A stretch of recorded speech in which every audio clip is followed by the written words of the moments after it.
Samantala, nagpatuloy ang bail hearing ng Sandigan Bayan kaugnay ng umano'y substandard flood control project sa Nauhan, Oriental, Mindoro, kung saan sangkot ang siyam na DPWH Mimaropa officials.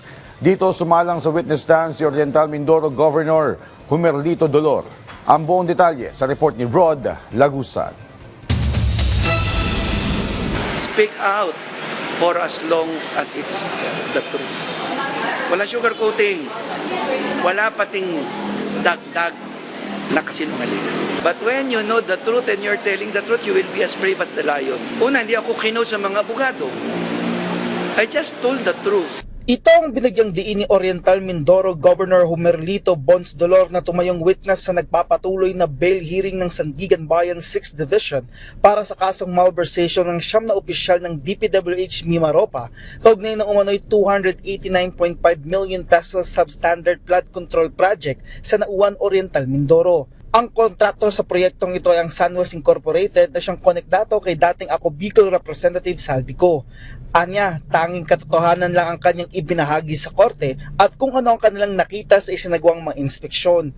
Specifically, the sheet piles. 12 meters ang nakalagay sa program report, ang nakita natin ay 3 meters. Kung sinunod sana, ang laking tulong. Kasi ang nag-hold sa taas ay pundasyon. Kahit naman sa bahay. Pag matibay yung pundasyon, matibay yung bahay. Paliwanag niya, nagugat ang kaso mula na rin sa mga sumbong na kanyang natanggap, gaya na lang ng umano'y paglalagay ng steel sheet piles sa gabi. Sa naging pagdinig, 4 na video ang ipresenta ng prosecution kung saan makikita sa mga ito ang ginawang mga inspeksyon ni Dolor nitong Agosto at Setyembre. Kabilang na ang mga umano'y mga sira at pagiging substandard nito. Kabilang din dito ang inspeksyon ng gobernador kasama si DPWH Secretary Vince Dizon. Bago nito, nag-object ang bahagi ng defense kung saan argumento nila hindi kasama mga ito sa proyekto na siyang subject ng kasong dinidinig. Pero kalaunan, pinayagan ang presentasyon nito lalo't ito ang naging ugat para magsagawa ng mga karagdagang inspeksyon sa paligid. Ibinahagi naman ni Dolor na may takot siya para sa kanyang buhay at sa posibleng mangyari, pero git niya, ito ay tungkulin ng lahat. Samantala, bukod dito, ibinahagi ni Dolor na ganito din ang nakita nila sa kabilang barangay na may hiwalay na proyekto na umano'y may sira at nasa 3 metro lang ang haba ng sheet pile.